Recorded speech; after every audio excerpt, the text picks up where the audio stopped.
Hi guys, what is up? Welcome back to my channel. Today I'm showing you this punch needle cushion I made. It took me about a month, I won't lie. I was doing it in front of the TV and I really like how it turned out and I hope you do too. Let's jump into it.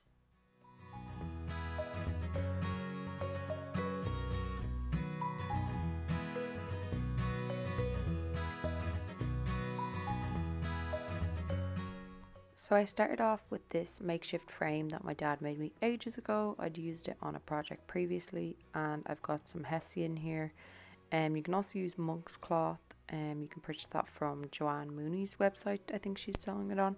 But I just had some hessian that I'm using up, but it's actually easier to do it on monk's cloth. So this is the project I did before this. I did this a couple of years ago and it took me forever, but it was the first carved punch needle I did, so I wanted to give you a look at that. So the first thing I did was I drew out the design in a Sharpie marker. So I had been doing lots of these mushrooms, but obviously on a smaller scale. So I'll show you all those later on. But I just drew out the design, had a look on Google, seen what shape I wanted to go with, and just made it my own by adding like different shape, different size circles on it. So here it is all drawn out, and then I just started punch needling. So as you can see, I started with the dots because I'll need to cut them out prior to starting the area around it when I'm carving it, because it just is a lot easier, because otherwise all the wool gets mixed up together and you can't work on it. So then I started with the bigger dot, and you can use any wool you like because you're not like crocheting or knitting, like you don't need to use good wool.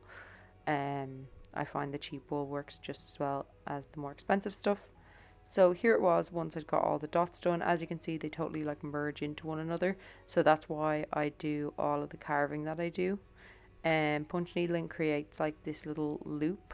So when you're carving it, it'll just become like just each tiny little scrap of wool. So here I am punch needling it. Again, you can get punch needles on Joanne Mooney's website. She also does workshops. I went to her workshop there a couple of years back and it was really good. So I'd recommend that if you wanted to start this craft. It's super quick and it's just one stitch over and over again. So you don't need to worry about like if you're watching TV or anything. I do this while watching TV all the time. So it's a really relaxing craft.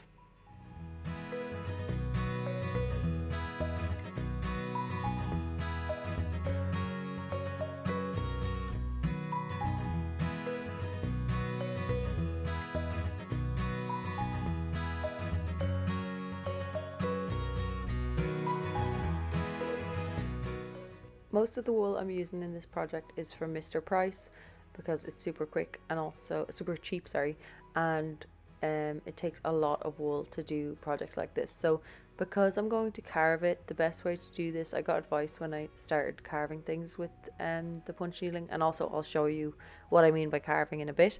But because I am carving it, I need to do the stitches really close together, so each little tiny hole I'm going into with the stitch,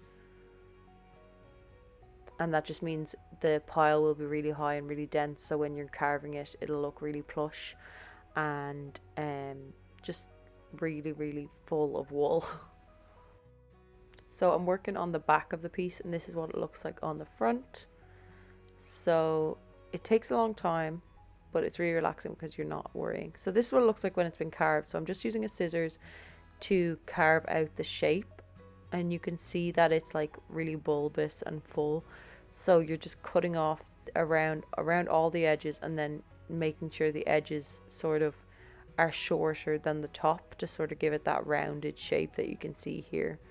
And that just means that it'll be really neat when we're going in with the other colors. So now I'm going in with a pink, and that's going on the top of the mushroom. You can see all my stitches here, so I do the outer edge first of the stitch and then I work in lines. Sometimes it doesn't really matter because I'm not using this side as my front, but you can use either side as the front of the design, but it doesn't really matter how it looks like here, so I go any direction.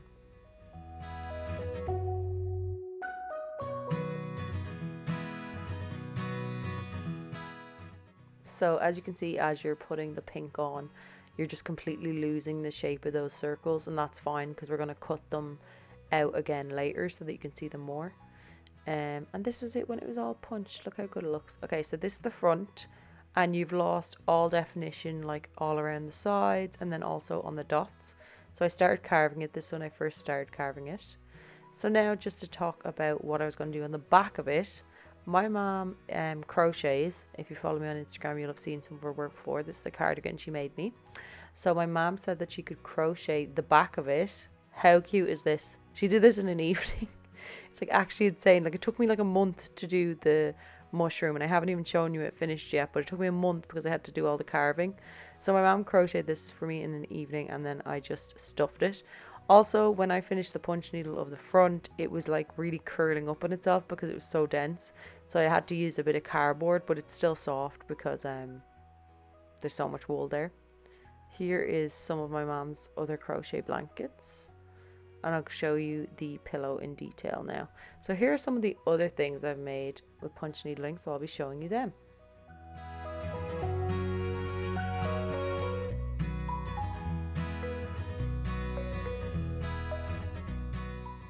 So it's a lot of mushrooms, but this is where they sit usually in my room. I really hope you like this project. I've done lots of other punch needle projects, so let me know if you want to see any more. Thanks so much for watching, guys. Don't forget to subscribe. Bye.